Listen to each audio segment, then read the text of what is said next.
Good evening, sports card friends. ZiggyNo here with a new video. And in this video, we are going to watch, well, actually, we're not. I am going to watch Behind the Card. Now, I'm not going to sit here the whole video with you. I'm going to cut in and out and give you my comments as we get to certain sections. So you're going to still have to go out and watch the video yourself, but you'll at least get my feedback as I watch different sections. I'll pause and be like, oh my God, I just watched this and you won't believe what they did here. Or this was really good. That is the goal of this video. Now, I also reached out to the director. I know he's going to be live. I think he's live tonight. I won't be this will not display tonight, but I think he's live tonight, the recording of this on Brad's channel. And I'll say one of the reasons I purchased this video, I paid the $13, boys and girls. I paid the $13. It's kind of like going to a sports card show. Do I need to pay? I want to contribute. I don't have to buy sports cards, but I'm going to pay to play. I'm going to pay to be here. I want, the director made a comment. I made some comments. I was prejudging the video. I'm now going to buy the video so I can watch it more than once and share my thoughts. So guys, sit back, grab your popcorn. I've got mine. Got a couple puppy dogs with me, and we're going to watch Behind the Card. Be right back. Okay, 3 minutes in, I have to say, man, my adrenaline is pumping because it's got a really cool introduction with, man, those guys running for those cards in retail. And you think $1,000, you can make $10,000 in 1 year? Man, got me. I will say I want to watch this movie later on with somebody who knows nothing about sports cards and get their thoughts on it. Because there's just so much is not being explained there. You explain why? I'll wait and see. And boy, are you so misleading. Could you have taken $1,000 and bought Dogecoin? I don't know. I mean, you also could have lost money in sports cards, a lot of money. You would have lost that $1,000. Not everybody. I mean, it's not like everybody made money. Some idiots did not. Just my quick thoughts. Okay, let's get back in there. I'm sorry. Really enjoy. This is painful, man. I'm not gonna lie to you. This is gonna be harder than I thought. Okay, 4 minutes in. Jeff Wilson comparing the fucking sports card market to the stock market makes me want to scream. Dude, not every goddamn card. Okay, let's take Panini. If they made 1 million cards, of the 1 million cards they made, I'm talking 1 million different card types, right? Not all million went up. Not 900,000 of them went up. Okay, so stop comparing the stock market to cards. Sorry. And then who is the other chucklehead you just had there a second ago? Oh my God. Chucklehead. Who is that? No, come on. I don't want to mess this up. Oh, Brad. Did I just call Brad a friend earlier in this video? What is with the pool and the screen? And where are you, man? Which girlfriend's house did you wake up and feel like you're going to film your video? There are kids who are going to retire. That is so misleading. I'm curious. I want to see how many. I mean, there are definitely people who had some changes in their lifestyle, man. But I think more people were impacted by the lottery in the last 2 years than were by sports cards. What do you guys think? I think more lotto millionaires were made, or more sports card millionaires were made? It's just my thought. Okay, sorry. Let's get back into it. Sorry, God, this is gonna be hard. 4.5 minutes in. Okay, listen. Vegas Dave makes this stupid ass comment, and we're gonna pin his ass down to this one. 5 to 10 years, this card will be worth, no, he said in 10 years, this card will be worth $5 to $10 million. I actually think he's wrong, right? He sold for 4 million because he knew, he was smart enough to know, shit, this is never going to hit 5 to 10 million. This is the height of it, man. I better get out now. I guarantee you that card never sees $5 to $10 million. What do you guys think? Am I wrong? Or let's put it this way. In 10 years from the time he bought that card, which I think was 3 or 4 years ago, so we're looking at 7+ more years, will that card be worth $5 to $10 million? I'm going to say no, definitely on the 10, maybe on the 5. No, on the 10, maybe on the 5. But oh, come on, chuckleheads. Sorry, I'm enjoying this now. Did you ask Vegas Dave to like wear all black for the movie?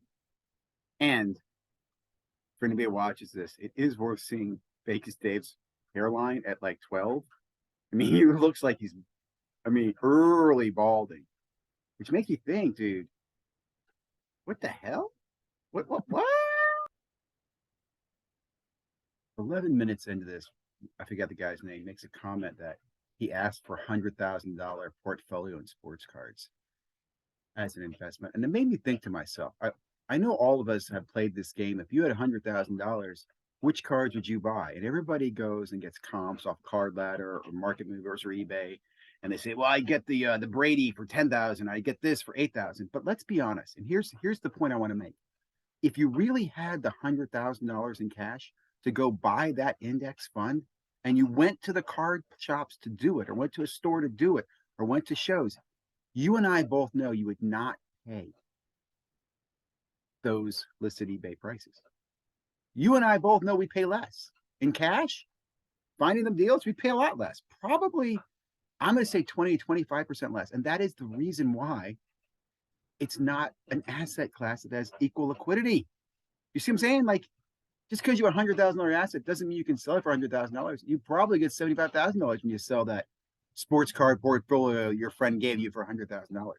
And that is something misleading about this video that I just don't like, man. Anyway, enjoy. Okay, we're still 11 minutes in. Dude with Lakers shirt's going to come on and talk to you about how, he waits in line at Target, spend $500 on Pokemon cards because he's investing in his future. He's in control of his future. Listen, here's the deal. I camped out at Target overnight. That's me, baby. You know why I did it? For my sons and I. Because my sons and I used to like to open retail products. I'll even take you back further. Back in 2017, I'm a weekend dad. I go pick up my kids up on the weekends. We would spend the drive back hitting different Targets and Walmarts where I'd pull up and they'd run in, check and see if there's Prism, or check and see if they had the Mojo mega boxes back in the day. Those are the two things we chased in retail. If they did, I'd come out of the car and we'd go buy it. But that was something my kids and I did. It was fun. We had a great experience. We ripped those boxes. We shared those boxes with friends.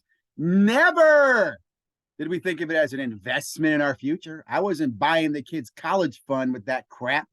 We were making memories, man. And assholes have smothered those memories from my kids. For example, the last time we camped out at Target was right before Target canceled the Friday allotment. They used to on Friday morning. So my kids and I at least knew that, hey, we got there on Friday morning. And we did this in the summer of 2021.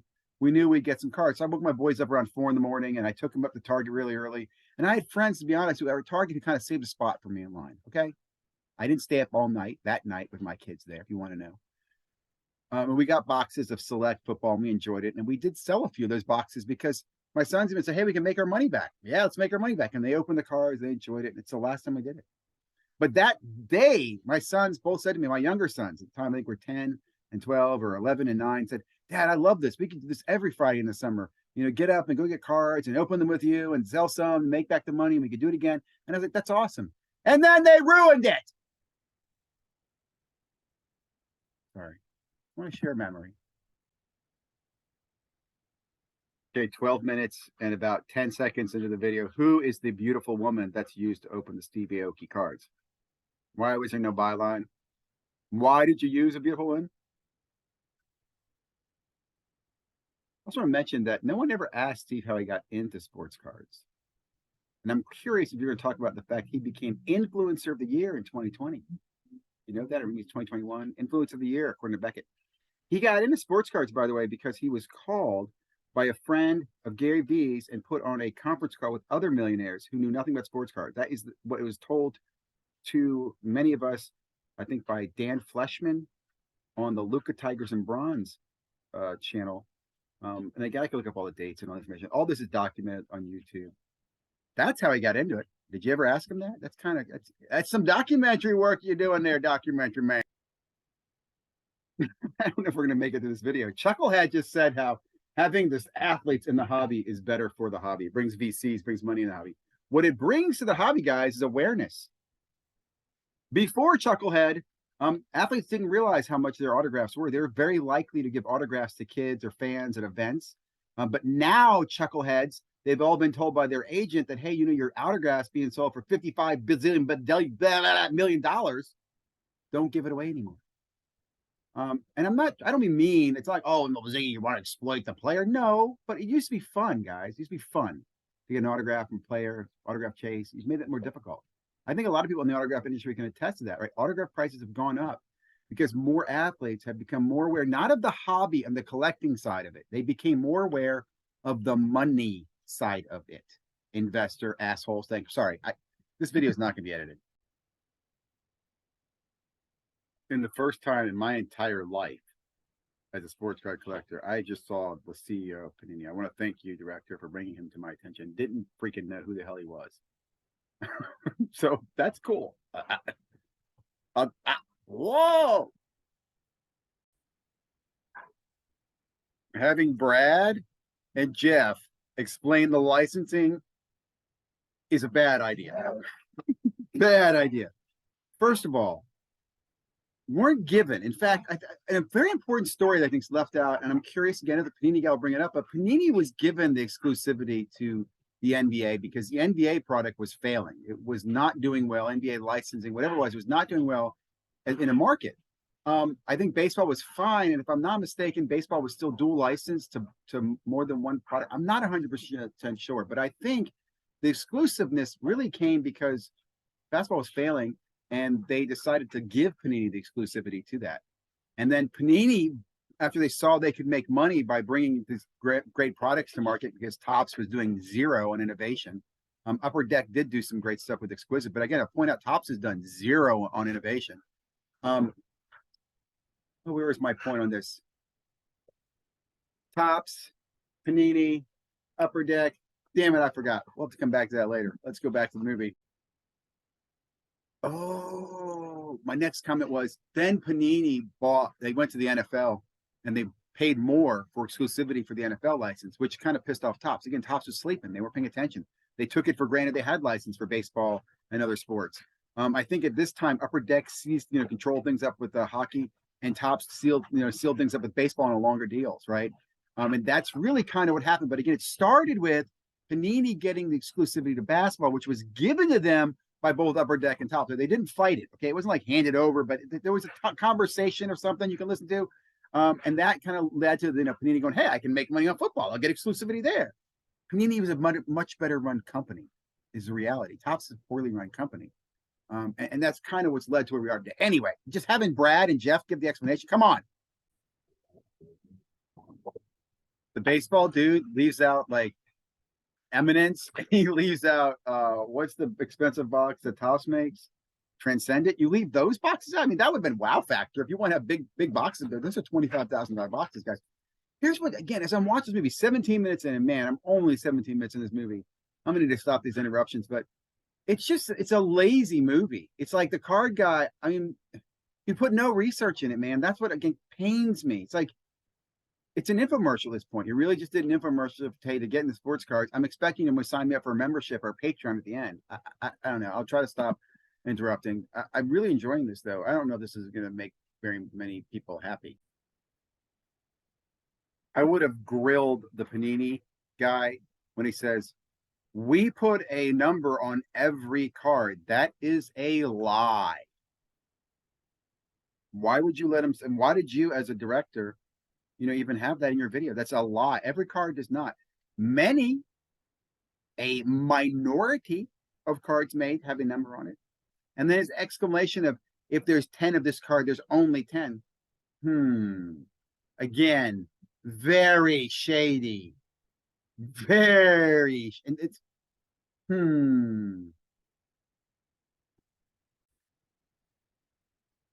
Oh my God, having Chucklehead, Vegas Dave. I don't get this guy. Actually, I do. He's really just a marketing genius. He's just making shit so we can talk about him. But reality is, look, how can you sit there and throw rocks at the Luka Doncic and the fucking Mantle purchase when you sold the other card for money? Who cares? Every one of these purchases is stupid. But the person who bought it probably has stupid money. So who cares? I just can't believe you have him commenting on this. Like, you could have gone so many other places with this. And then these references, they're not logical. Who's the guy with the hat? He's the guy who bought the Mickey Mantle, right? I'm sorry.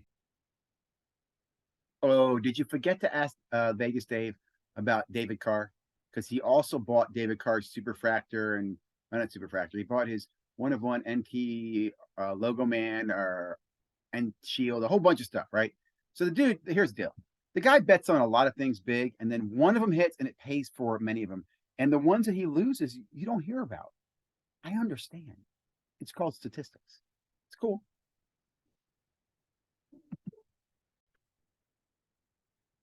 I like at 22 minutes, you make the reference that Panini came in 2009, which I thought when they bought Donruss, it wasn't as they bought Donruss. They bought Donruss because they knew they were getting the exclusive. Now, the director should point out why did they get the exclusive? Because the NBA basketball product was failing. The market in general was not growing. It was kind of retracting. And think about this. This is after you have LeBron James's rookie year, you had Kobe's rookie year.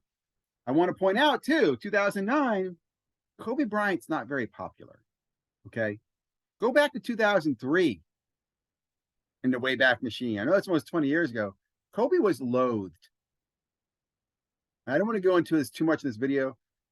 The reason he used the term Mamba was because he was watching Kill Bill 2. And in that movie, a Mamba is used as to get revenge or to do something very vicious. And he felt that way after the way he felt ostracized after his disagreement in court in a Colorado case where he settled out of court civilly for some indiscretions that many might frown upon.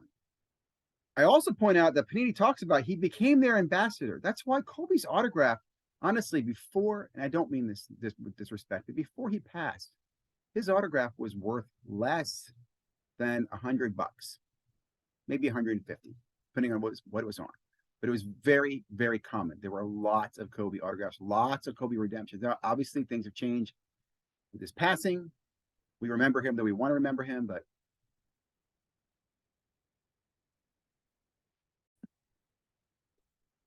Retro Hoops, get Omar. Omar, listen to this. At about 27 minutes of the video, they have two Panini employees actually use the words in their mouth when we use game worn or player used material.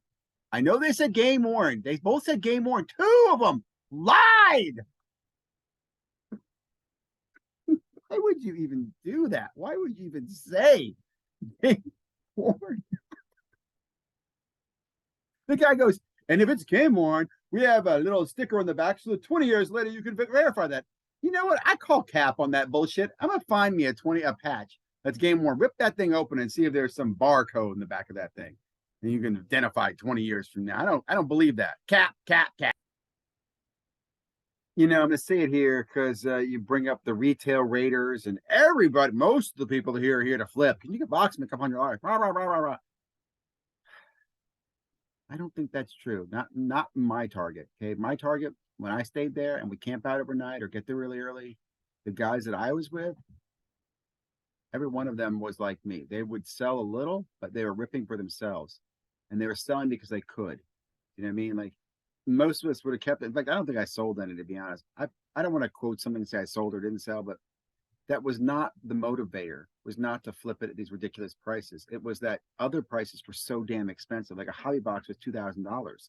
So if you can get a blaster for 100, or you can get it for $20 by waiting overnight, that was worth doing, right? You stayed overnight for a $20 blaster box, or you got up really early. And I also say this too. I remember another guy. There are several of us who would talk in the early in the morning. We chat back and forth. A lot of friendly people at these events. Last point, the whole gun thing was blown out of proportion. No charges were ever pressed, and it did not have to do with sports cards. They happened to be there at the same time, but I think they were rivals or had it beef or something before, and happened to be showing up at the same sports card, trying to get sports cards, and that's what started the confrontation. And then Target uses an opportunity to just stop having to pay extra labor, right? Because it's during COVID, they didn't have to pay labor to go out and sell out cards and do it on Friday mornings. So they went online because they didn't stop doing cards; they just went online with them. And they went online so much you can still go out and your cards on Target. So that's just terrible. And think about how that impacted the collector. It's very interesting to have Rich Layton explain allocation to your audience. Poor explanation. The more you buy, the more you get next time. That's typically what you tell a rock dealer. I mean, there's more to that, right? I mean, allocation is the lifeblood, or was the lifeblood / is the lifeblood of many of these stores, these breakers. And in some industries, it's called channel packing or creative sales, where you can You want more allocation of national treasures? You want more of that expensive box? You must take this product that I don't want. And that's something I don't like about the sports card industry. There's no true competition in the creation and manufacturing. That's not changing, by the way. So they can make anything then force you to take it, which will be interesting. Again, I'm optimistic that Fanatics can change that and put a lot of these middlemen. Again, Rich Layton, a nice businessman, but what he does is he opens boxes. I'm pausing because I want you to think about that.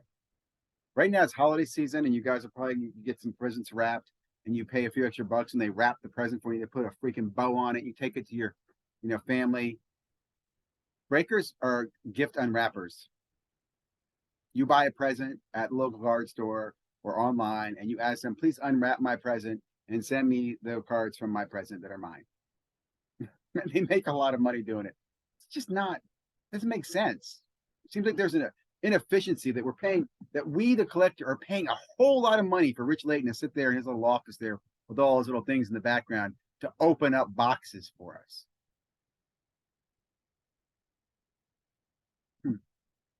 I don't know that the industry is fully caught up. I love how Mr. Layton says we actually have to pay retail price. What are you charging? Did I ever tell you about my experience with Mr. Layton? How I used to be a big contributor fan of his and very well known in his chat groups until I caught him doing something and got banned and kicked out, and we don't talk anymore. It's another story, another video, but I think it's important to bring that up. Very interesting fellow here. Very interesting fellow. I wonder how the other breakers feel about him representing breaking. At about 45 minutes in the video, there's this gentleman who, again, I guess I can't get his name. He runs the card shop here, and he's bashing on flippers and says flippers are the problem. All they're about is making money. I mean, how hypocritical is that as a card shop owner? I mean, do you give a shit about the hobby? Honestly, you care about the hobby? Are you not trying to profit off the hobby as much as you can? Do you get mad? The guy says, oh, I get parents all the time coming in. They're buying cards because they can't find football or basketball cards at the Target or Walmart. Oh, boo-hoo. You must be disgusted that they had to come to your store to buy from you at some inflated price. Oh, my God. The hypocrisy in this industry is ridiculous, man. Again, it's a lot of these local card stores need to go out of business. The hobby, the collector, people like me, passionate people like me, we want direct to the manufacturer so we can get product. I don't need to buy a hobby box from this chucklehead. I don't need chucklehead here. Don't want him. Doesn't help me. He's misleading, and all he wants is make money off me too. And they don't talk about the difference between hobby and retail. One of the main differences between hobby and retail is that hobby does give typically some defined checklist of what those chase items might be. Correct me if I'm wrong. Have you guys ever seen a defined checklist in a retail product? You see what I'm saying? Like, that's a big difference. And a checklist defines the product and its value. So, for example, even if I have, a rookie class of 5 rookies, 10 rookies, I get how many autographs they have, how many autographs they have, number to 50, 25. I can calculate out a kind of a rough estimate of what was put in the product to manufacture it, right? The autograph investment. In retail, you're blind to that. They could print as much as they want. You have no idea how many Prism blasters were made with how many cards they want to make. There's no fixed cost. Huge difference that no one talks about.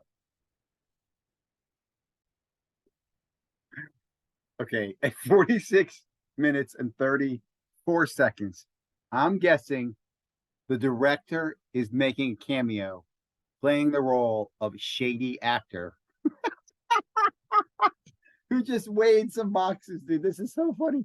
Okay, look, I love the fact you bring this up. Why don't you talk about repacks? That's a bigger issue because you can put anything in a repack. You can weigh packs. You can weigh cases. Look, people, it's not just the packs, dude. It's a case, right? You can take. There's so much shadiness in this hobby, dude. How about the scans that have the numbers on the front? You can tell who's got the hot boxes, right? I mean, there's so much of this stuff. Like, oh, the Matrix background. Why are you ruining the Matrix, man?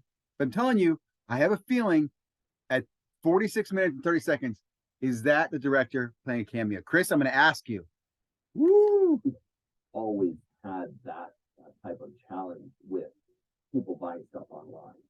searching cases is not new, but now the money is so much bigger. So the old thing was that you always had specific content per box or per case. People would sell packs or boxes of whatever they didn't open. So they might get a box or a case and they might rip open it until they hit that big card, and then they put that the rest of those packs or boxes on sale on eBay, and you don't have any chance of hitting that big card. Obviously, we have no way of knowing when people walk in if they bought the box that has the good card in it, but at least we don't do that on purpose.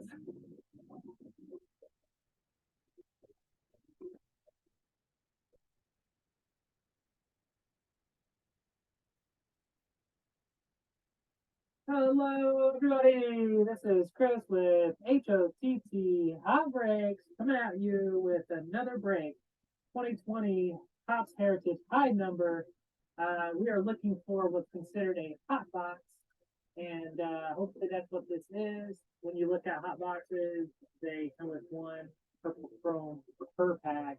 That's why they call it a hot box. I think we'll just pull every pack right now. All right, get into this.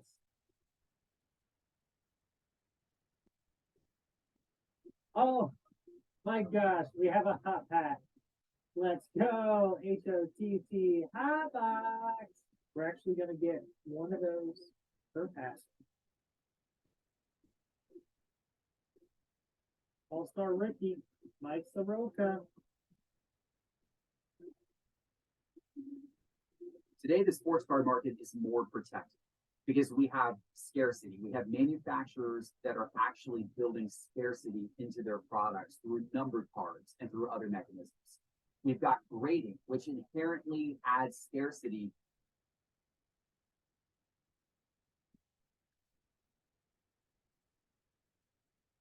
Oh, I didn't stop recording. Man. I didn't stop recording. 48 minutes. What is Jeff talking about? That we're protected by manufacturers because of scarcity? Guys, I hope I didn't do anything stupid there. I have to check this video, make sure I wasn't doing anything dumb during that few minutes where the camera was rolling.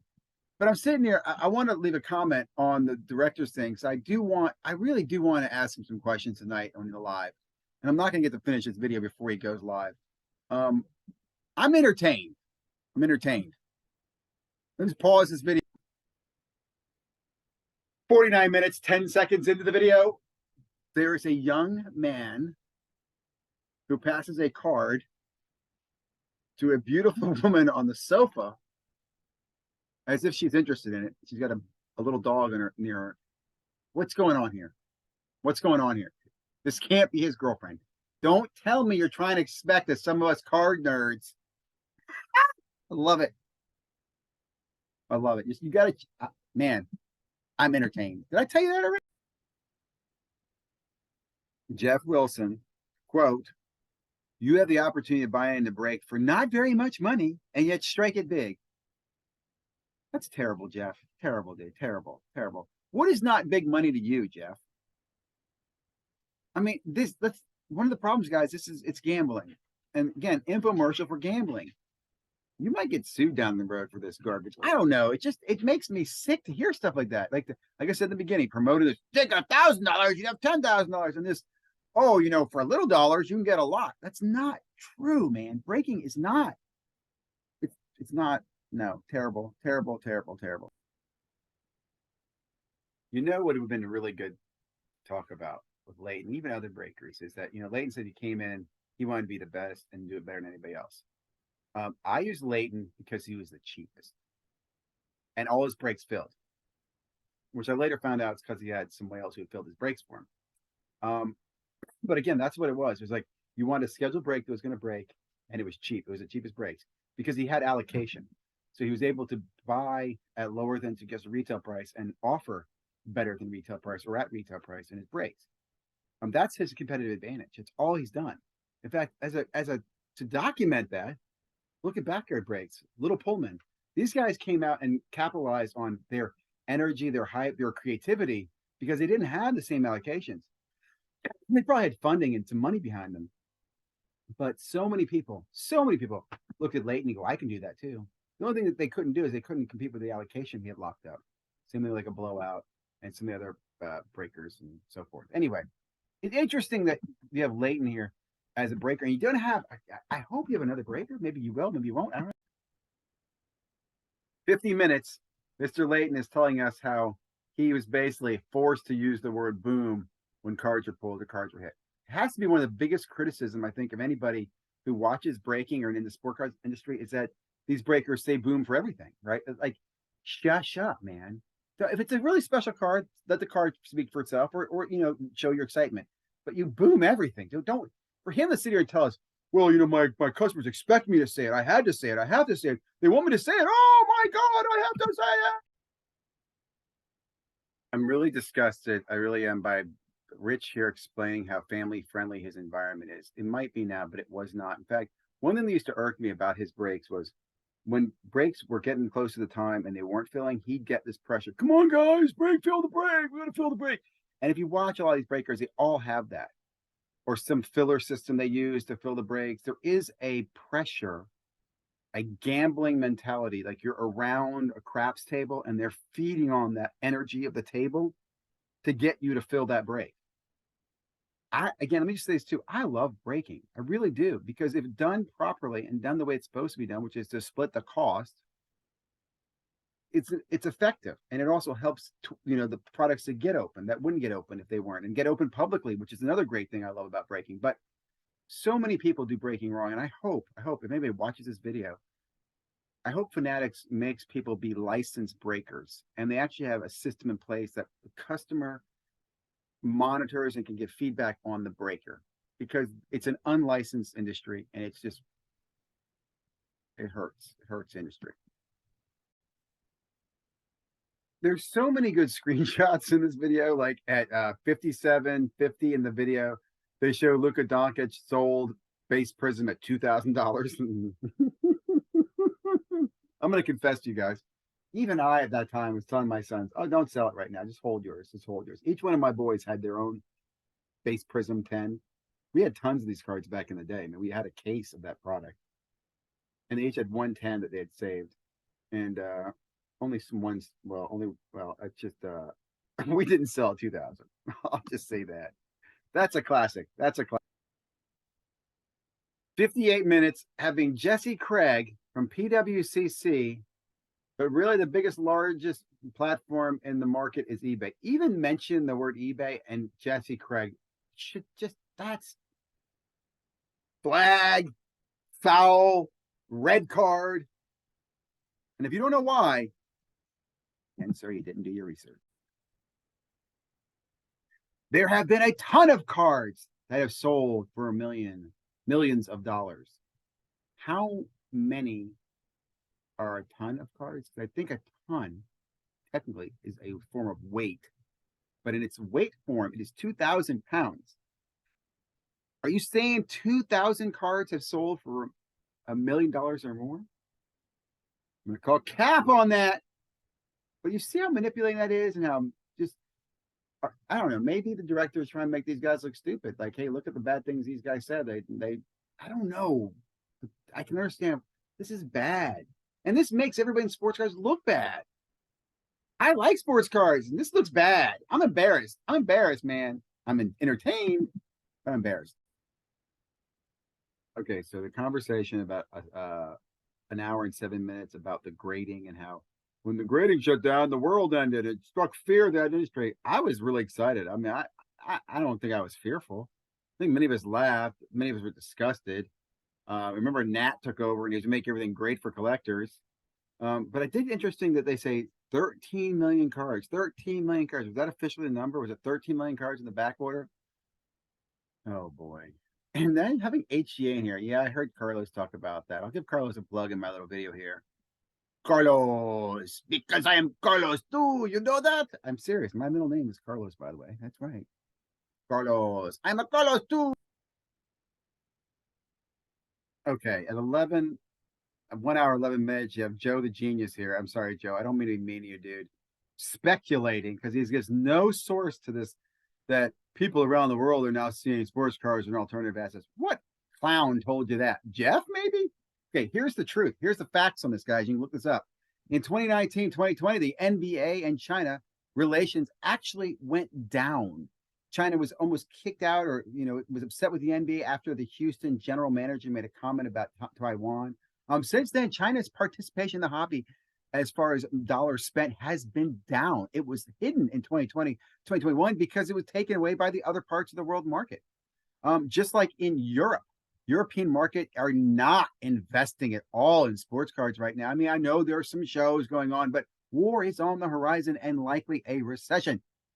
So without the Chinese/Asian market that's invested millions of dollars in the NBA, and without Europeans who are soccer/hockey/baseball/whatever you want to call it fans, there's doom and gloom. And again, the only thing I say that is, dude, how can you dare say that global markets look as an alternative asset? Who? The Saudi prince in like Gibraltar or whatever, like Qatar? God, man, they even check these. Like singles. I like looking at players and specific cards that I can buy now. It's And not, so it's people- not, it's people not make good great money that with Brad's skill in here saying, there's cool hobbies to buy low and sell high. That's what I do. I buy singles. Brad hasn't done that in over a year. I mean, man. And then all the companies, I know time has changed, director or whatever, but these guys making these great comments. They're investing in vaults, investing in marketplaces. Did anybody ask at that time? That's not investing in the hobby. That's investing in systems that extract transactions out of the hobby, right? What's a vault for? It takes money out of managing the vault. Says, do we really need vaults? Are vaults really needed in the hobby? And how many times do homes get invaded for collections? I'm sure someone will give me some stat on that, but I just don't, get a freaking gun and a shepherd. You understand the marketplace. Okay, it's about 11, 12 minutes after the full hour mark, so an hour, 12 minutes in, and I'm getting the infomercial part about how great market movers is and blah, blah, blah, and they track, blah, blah. Let me say something. I thought it's interesting that Jeff talks about how he built his YouTube business first and then the platform. I always thought he started the platform as an idea and he used YouTube to promote it, but that's interesting to hear him say that. When I got back in the car, I didn't really know what I was doing. It's just interesting again. Do we still feel the way? Is that data tool accurate at telling us the value of a card? Is any data tool really accurate at telling you the value of a card? Were they ever accurate at telling you the value of a card? It's not like use the money. That's a very hard way to make money to the scale that I like to make money. So if a card goes. God, it just pains me again. 1 hour, 15 minutes. You have Jeff Wilson saying, well, in recent years, wide receivers and running backs have had people have had value. No, that's not true. Only in 2020, 2021. That's it. That's the only time it ever happened. Ever since the dawn of time, people have known in sports cards, you don't waste money on running backs and wide receivers. They don't. Why is this guy your expert? I think you said to me in the message because he was around 2 years ago. He's not a leader at all as far as the knowledge in this. He just had the most followers, man. Maybe that's the problem. Are we just a generation of whoever's the most followers? Why didn't you get PSA collector or the graded card investor, as he's known? And why isn't he in your video? So I'm almost done with the movie, but now I'm getting interrupted because the director is live on the show, and I'm listening to this, and I'm thinking to myself, oh my God, it's worse than I thought. I think his wife is the hot girl I mentioned earlier on in this video. So when we get to that point earlier on, you hear me say, hey, who's the beautiful woman sitting on the sofa? Or who's the beautiful woman that's opening the pack of Aoki cards? I think it might have been Chris's wife. And I didn't mean that to offend you. Hey, good for you, man. I don't. Oh, so many questions. Like, I will say this, in the live interview, Dustin keeps asking, like, why didn't you invite this person? Who else did you pick? And why? And you know what we'll get, is I think they enjoyed the ability to travel around and meet people. They want to get Peyton on, Gary Payton, and they want to get some other, the guy who does Phil's Pools. Nowhere do they want to get like somebody from the hobby community. And I'm saying there's so many places you could go from that. Like I'm thinking YouTube community, but the Instagram community, right? Or I don't know, breaker community. He picked Leighton because he breaks with Leighton. Man, he says Leighton's kids friendly. Leighton's not kid friendly, dude. Check out Mojo Breaks. Go Mojo Breaks, not Mojo Autograph. Mojo Breaks. Okay. 16 minutes in the video, you have Josh Jacobs being told how his cards are worth more than others of the players. This is a great video because right now you could go to Josh Jacobs and probably sell his own cards to him, and he'd think he might still pay 2020 prices. I don't know. Like, it's kind of taking advantage of the player, but this is a good example of just good value is not Oh, you went up 600%. I never thought my cards would be worth 600%. It's like, what the hell? This is stupid. Are you guys? I love this. I love this. I'm entertained. Terrible, terrible documentary. Thankfully, guys, we're almost at the end of this. We're 19 minutes after the hour, an hour and 19 minutes. Listen, the part with Vegas Dave bragging about buying the card from Taiwan is beautiful. It's a sales move. You over impress the person you're selling, so you get a better deal in negotiating. What is not discussed is that card was in, what is it, Taiwan, right? Japan, Asia. You know why? Asian market, man. That Asian market, lack of that Asian market is so important and why sports cards are down. Baseball and basketball had a lot of people opening a lot of baseball, Bowman and National Treasures over there. The reason choice products were made were to get lightweight products across the sea for light shipping, not just for Americans to rip that. I mean, NFL choice is BS. Anyway, I digress. We're almost at the end here. Hang in there. Hang in. You know, part of me wants to go in the live chat and ask, did PWCC and Sports Card Investor pay you for these advertisements? Because, dude, the PWCC commercial here at 20 minutes after the hour, 1 hour, 20 minutes, about how I go into the vault and find out what people want, and then I help them get it. Yeah, yeah. And they show us the vault door. Come the F on. Go on blowout forums. You can find out what you need to, and it doesn't cost you as much. Dibs commercial, my favorite line. It's all this investor money's coming, all this investment is only can grow. The question asked is, where did all that money coming in go? It didn't go in the hobby in the first place. It just went into systems that can extract money from the hobby. It never, ever went into the hobby. Fractionalization is just a stock market tool. They changed from the stock market and said, hey, we can extract money from sports card collectors in a stock market like transaction. That's all it was. These were investments in the hobby. These were re-engineering something that already exists in one market to extract. I'm just going off on a tangent. Just disgust me. Another advertisement for a damn company in here. Okay. The stupidest line in the entire movie is Steve Aoki saying, and when describing an NFT, has a smart contract that the market has dictated. He doesn't even know what a smart contract is. I mean, am I wrong? Hold on a second. Just back up a second here. Let me say this. It has rarity beyond the NFT. Behind the NFT is its rarity and the fact that it's authenticated and it has a contract that the market has dictated. That's the same thing with a card. Why it's valuable, because the market has dictated its value. Because the launch oh my god blockchain platform, we were offering a physical card that would come with the digital card, and we did this because we wanted our card junkies to come in and pick. You know, I'm a big fan of NFTs. I'm a big fan of Panini NFTs. This is going to hurt you. This is going to hurt you.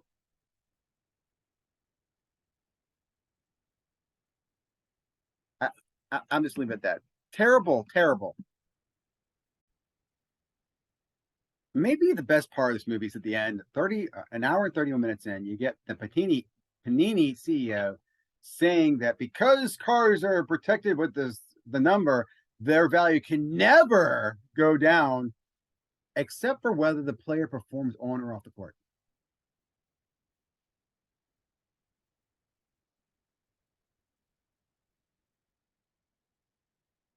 There's so many players that have no value that they didn't do anything. And there's players whose value go up that aren't on the court. So what is he talking about? Right? We talk about that. Mickey Mouse player went up. He's not on the court. He didn't have any printed numbers. I don't like this man. The next one up is the Beckett jerk who says here, and it does say it's 2021. I've seen a lot of growth before year over year, but I see no chance of this market slowing down. Look, if you watch my channel, I was calling a correction at the end of 2020. Moving to 2021, I said, whoa, I was giving a forecast of, whoa, things aren't good. They're going to get worse. I remember in spring of 2021, I was warning people, guys, and all of 2022, I've been selling. Sorry. Oh my God. Oh my God. Oh my God.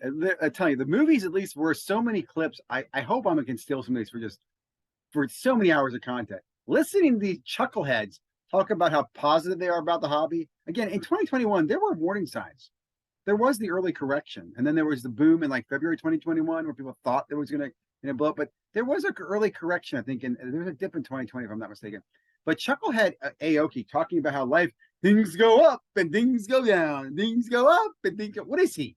Is he at an amusement park? Oh my God, man! This is look. And then guess what? It goes back up, and then it goes back down. Let's hold on. I mean, I'm not in it like a stock. I'm not in it like a So stock. if it goes down, It goes in. I'm still in it. I'm not like, okay, I'm done. I'm out. I'm already in. He fails to mention that he launched MetaZoo. He's a shareholder in that. He got in with Tops on their project.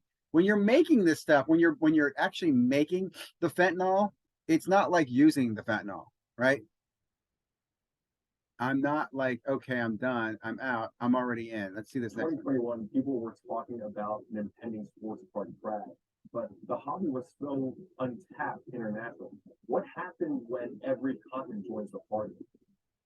We're just getting started. Oh my God, what trash. Did you hear what he said? He goes, is it 2021? This hype at the end is awful, guys. Like, how did you release this and not feel like this is not as bad as Game of Thrones season 8 final episode, but it's pretty bad. It's pretty bad. Let me just say, I guess in closing, I did listen to Chris on Comeback Card Investor show. He did not do this for any other reason. He's a business guy, and I applaud that. I really applaud him putting together this and doing that. Man, like I said, most people talk about this and never do. This is definitely, and it's motivated me. He mentions it was $1 million to put something like this together. That's disgusting if it was. I mean, I think you can do this for a lot less than $1 million. Steve Aoki. Josh Jacobs. He's not even good anymore. Biggest Dave showing his David Carr card. You should ask him about that. And I forget the dude. Oh, Bob Go. And here we got Jeff and Reeves. If I was Reeves, I'd be like, or if I'm Reeves' little brother, I'd be like, why is Reeves always in stuff when I'm not in it, Dad? Mark, Jason. I like Jason. Jason has been a really good guy on the NFT project, chatting. Brad. I can't pronounce Brad's last name. Rich Layton. I guess they're all showing their favorite card. Perry Solomon. Who else is in here? Jeremy Murray from Beckett. And Joe Davis. Tyler Hitt. Oh man, oh man, oh man, oh man. So those are my comments, guys. I'll say this. Look, I still feel the same way I did about everything I said earlier. This was very polarizing. It was I think an infomercial for Sports Card Investor. You didn't talk to like you went to like one niche, one tiny sliver of the hobby and said, I'll talk to it. You did no research. You did no cross-referencing. It looked like it was a boondoggle to go across the country and visit people and make a movie. And I applaud that. Let me say that I applaud that. And I paid $13 for this thing. Man, I bought it. I own it. So I'm a bitch about it for a while. I can do that. I own it. Would I recommend it? No. 2 thumbs down. Do not buy the movie. Wait for it to be free. Wait till you can watch it for free. It should be free. You should not be charged for this. But I'll give it 1 thumb up on effort. Great effort. I did giggle. I was entertained, and I got to make this wonderful video. Like, comment, subscribe. Love to hear your thoughts.